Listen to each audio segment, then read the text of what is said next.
Aujourd'hui, je vais te révéler une partie de ma vie que j'ai gardée secret pendant longtemps.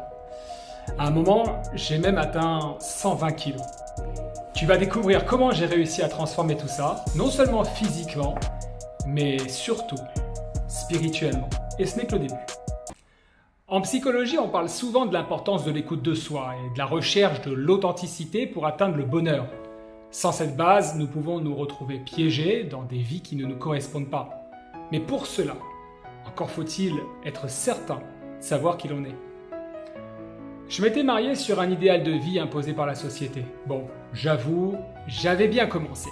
J'étais follement amoureux de ma fiancée, j'étais chef d'entreprise, je gagnais très bien ma vie, mais il me manquait quelque chose d'essentiel. Bon, une vraie personnalité et une bibliothèque pleine de livres à étudier. Ce qui est quand même un comble pour quelqu'un qui se veut original. Non, ça va. Il me manquait en fait l'authenticité et la paix intérieure. Et cela, ça s'est reflété physiquement.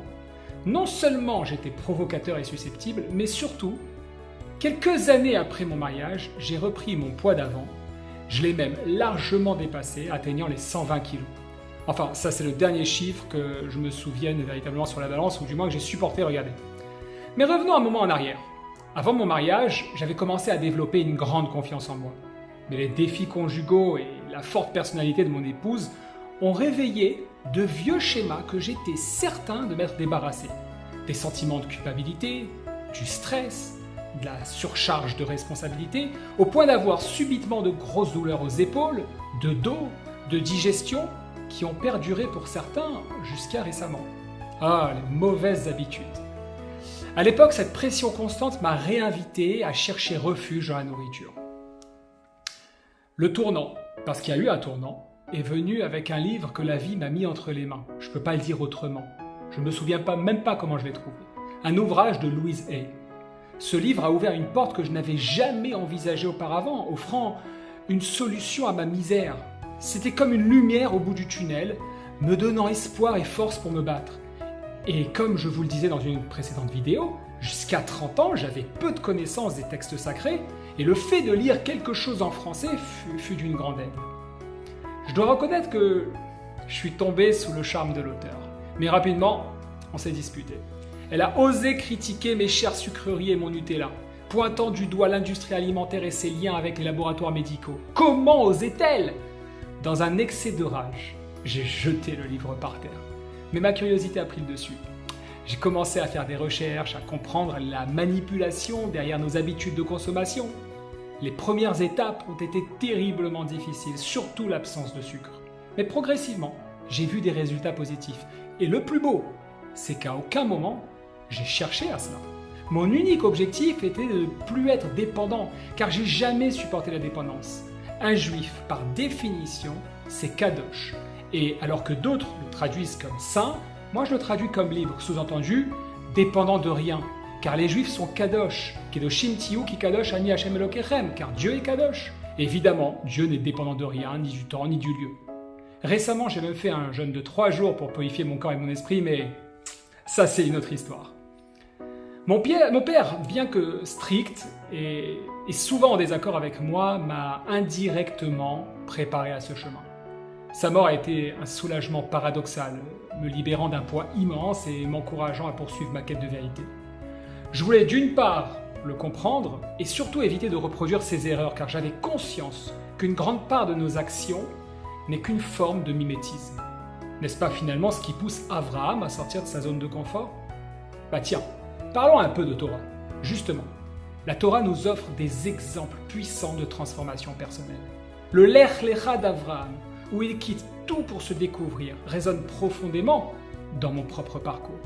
Dans Bereshit, Dieu dit à Abraham « Lech lecha me'artzecha u'mimolatecha u'mibet avicha al haaretz asher erecha » Va pour toi, hors de ton pays, du lieu de ta naissance, de la maison de ton père vers le pays que je te montrerai. Imagine un instant ce courage, cette foi pour tout quitter et suivre une voie intérieure. Abraham a dû se déconstruire pour se reconstruire, abandonnant son éducation, ses croyances, pour embrasser une nouvelle vérité, même ses habitudes, ses certitudes aussi. En neurosciences, cela rappelle le concept de neuroplasticité, j'en ai parlé dans la vidéo précédente, où notre cerveau est capable de se reconfigurer et d'adopter de nouvelles façons de penser et de se comporter. En acupuncture, dans le monde des énergies, on parle souvent de rééquilibrage des flux énergétiques, pour permettre une transformation intérieure. Vous voyez comment tout se retrouve et se rééquilibre. Moshe, avec son humilité, quitte la maison de Pharaon, pour chercher sa vérité. Dans Shemot, Moshe voit un Égyptien frapper un Hébreu et décide de tout quitter pour défendre son peuple. Imagine la scène.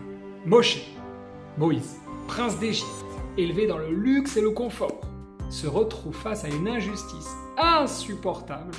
Il doit prendre une décision difficile, celle de renoncer à sa position privilégiée, on peut le dire, pour embrasser, défendre une cause bien plus grande. Et bien ça m'a inspiré à embrasser ma propre quête de vérité, même si cela impliquait de grands sacrifices. Et comme dirait Belmondo, il faut du courage, et j'ai jamais manqué de courage. C'est lui qui dit ça, moi c'est pas vrai.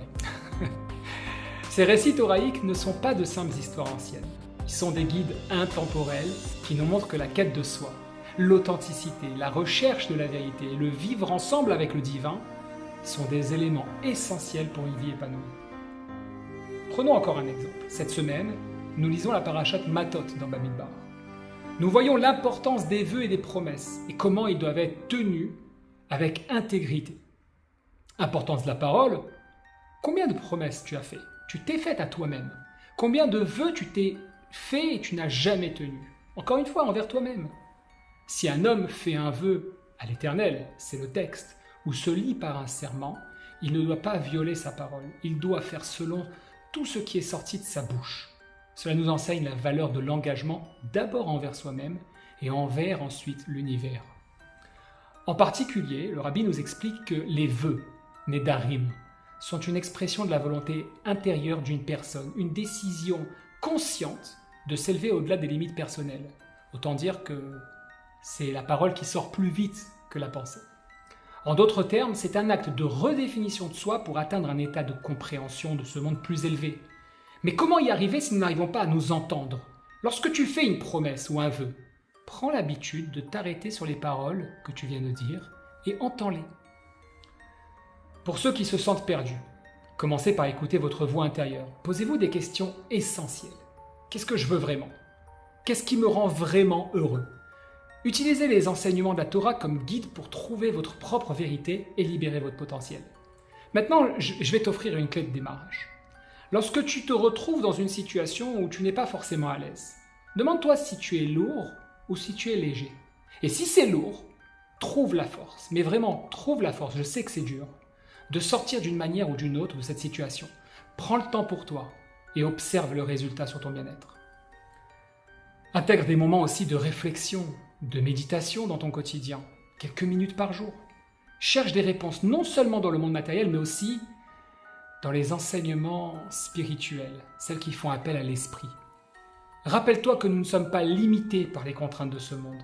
Et de manière surprenante, nous retrouvons le même verbe dans deux passages ô combien importants de la Torah. Shema Israël, Hashem Elokeinu, Hashem Echad. Entends Israël, écoute Israël. Et le deuxième, Naaseh Venishma. Nous ferons et nous entendrons. Et si le principe d'entendre était la base essentielle pour dépasser les lois de la nature et libérer notre véritable puissance intérieure? Alors, qu'as-tu pensé de ce début de transformation? As-tu vécu des expériences similaires? Laisse-moi savoir dans les commentaires. Et si cette vidéo t'a inspiré, n'oublie pas de la liker, partager et t'abandonner, c'est de t'abonner, non pas t'abandonner, mais oui, abandonne-toi aussi, tiens, de temps en temps. Mais abonne-toi entre-temps pour plus de contenu sur la transformation personnelle et les enseignements de la Torah.